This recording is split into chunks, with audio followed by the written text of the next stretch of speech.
మీ business విస్తరించాలనుకుంటున్నారా? మార్చి 16, 17న హైటెక్స్ లో franchise India biggest ఫ్రో expo. 6 గ్యారంటీల హామీపై రేవంత్ రెడ్డి ప్రభుత్వం గెలిచిందా, ఓడిందా? 6 గ్యారంటీలు 100% అమలు కాకపోవడానికి కారణం రేవంత్ రెడ్డి ప్రభుత్వమా, అంతకు ముందు పాలించిన కేసీఆర్ ప్రభుత్వమా? 6 గ్యారంటీల అమలు విషయంలో తెలంగాణ ప్రజలు ఎవరిని సమర్థిస్తారు? రేవంత్ రెడ్డికి మద్దతిస్తారా, లేదంటే బీఆర్ఎస్ చేస్తున్న ఆరోపణలను విశ్వసిస్తారా? తెలంగాణలో కాంగ్రెస్ సర్కారు కొలువై మార్చి 15కి 100 రోజులు పూర్తయింది. అధికారంలోకి వచ్చిన 100 రోజుల్లోనే 6 గ్యారంటీలను అమలు చేస్తామని మాటిచ్చిన కాంగ్రెస్కు గడువు కూడా ముగిసింది. మరి జనం ఏమనుకుంటున్నారు?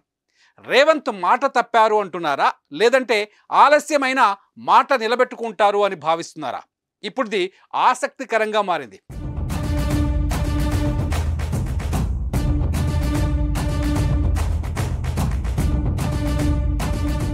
కాంగ్రెస్ పార్టీ ఇచ్చిన 6 గ్యారంటీల్లో అత్యంత కీలకమైన హామీ మహాలక్ష్మి పథకం.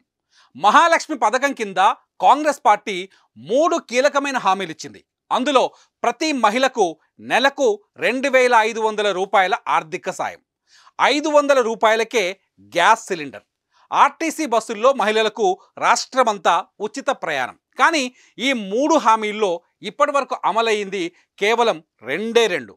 ఒక 500 రూపాయలకు గ్యాస్ సిలిండర్, ఆర్టీసీ బస్సుల్లో మహిళలకు ఉచిత బస్సు ప్రయాణం. అయితే ప్రతి మహిళకు నెలకు 2,500 రూపాయల ఆర్థిక సాయం అందిస్తామన్న హామీ ఇంకా పెండింగ్లోనే ఉంది.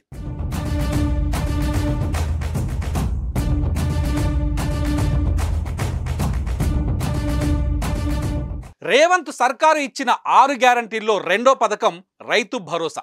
ఈ పథకం కింద రేవంత్ సర్కార్ 3 కీలకమైన హామీలు ఇచ్చింది.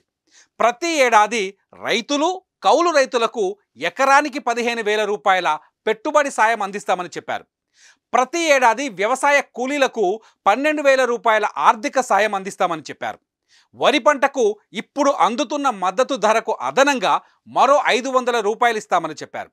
ఇందులో రైతులకు పెట్టుబడి సాయం అందింది. అయితే హామీ ఇచ్చినట్టుగా 15,000 రూపాయలు కాకుండా గత ప్రభుత్వం రైతు బంధు కింద ఇచ్చిన 10,000 రూపాయల ఆర్థిక సాయాన్ని అందించారు. వచ్చే పంట నుంచి 15,000 రూపాయలు ఇస్తామని ఇప్పటికే ప్రభుత్వం తెలిపింది. రైతు కూలీలకు ఆర్థిక సాయం కూడా వచ్చే పంట నుంచి మొదలవుతుందని ప్రభుత్వ వర్గాలు చెబుతున్నాయి. ఎన్నికల కోడ్ అమల్లోకి రాకపోతే మద్దతు ధరకు అదనంగా 500 అందించే అవకాశం ఉందని తెలుస్తోంది. ఇక గృహజ్యోతి పథకం రేవంత్ సర్కార్ అమలు చేసిన కీలక హామీల్లో ఇది కూడా ఒకటి. ఇప్పుడు తెలంగాణలో ప్రతి ఇంటికి విద్యుత్ ఉచితంగానే అందుతోంది. ఫిబ్రవరి మాసం నుంచే గృహజ్యోతి పథకం అమల్లోకి వచ్చింది. ఫిబ్రవరి మాసానికి చెందిన విద్యుత్ వినియోగంపై మార్చి మొదటి వారంలో వచ్చిన పవర్ బిల్ 0 అనే వచ్చింది. మార్చి 1వ తేదీ నుంచే ఈ 0 బిల్లులు కనిపించాయి. పేద, మధ్యతరగతి, ధనవంతులు అన్న తేడా లేకుండా 200 యూనిట్లకు లోపు విద్యుత్ను వాడుకున్న వారికి ఉచిత కరెంట్ అందుతోంది ప్రస్తుతం.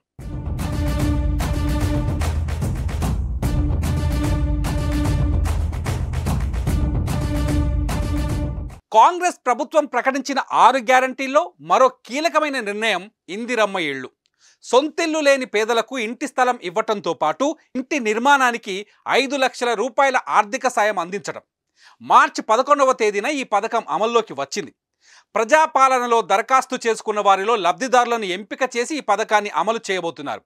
ఎన్నికల కోడ్ అడ్డు రాకపోతే ఈ పథకం అమల్లోకి వస్తుందని ప్రభుత్వ వర్గాలు చెబుతున్నాయి. ఇకపోతే ఇదే ఇందిరమ్మ ఇళ్ల గ్యారంటీ కింద తెలంగాణ ఉద్యమకారులకు 250 గజాల ఇంటి స్థలం ఇస్తామని ప్రభుత్వం చెప్పింది. అయితే ప్రజాపాలనలో అందిన దరఖాస్తుల పరిశీలన తర్వాత లబ్ధిదారుల ఎంపిక జరుగుతుందని ప్రభుత్వ వర్గాలు చెబుతున్నాయి. ప్రస్తుతానికి ఈ పథకం పెండింగ్లోనే ఉంది. తెలంగాణలో అధికారంలోకి వచ్చిన తర్వాత తాము అమలు చేస్తామని చెప్పిన 2 అతిపెద్ద హామీలు కూడా ఉన్నాయి ఇందులో. అందులో ఒకటి ఆరోగ్యశ్రీ కింద లబ్ధిదారులకు 10 లక్షల రూపాయల ఇన్సూరెన్స్ సౌకర్యం అందించడం. 2023 డిసెంబర్ 9వ తేదీ నుంచే ఈ పథకం తెలంగాణలో అమల్లోకి వచ్చింది. అయితే నెలకు 4,000 రూపాయల పెన్షన్ అందిస్తామన్న హామీ ఒకటి ఇంకా పెండింగ్లోనే ఉంది.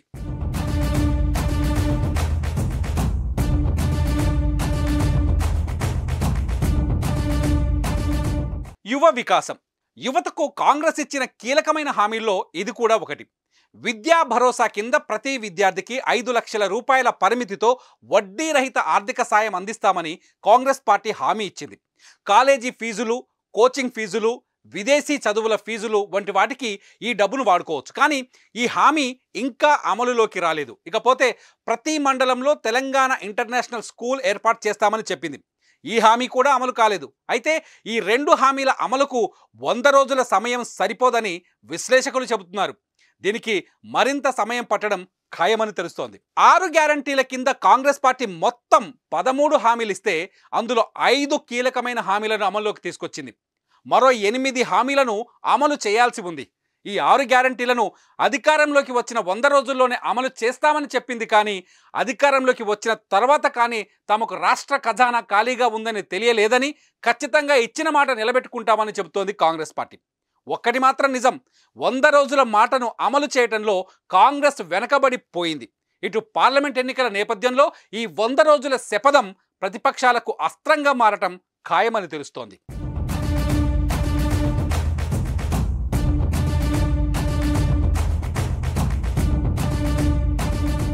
సుమన్ టీవీలో మీ పర్సనల్ అండ్ బిజినెస్ ప్రమోషన్స్ కోసం కింది నెంబర్కి కాంటాక్ట్ చేయండి.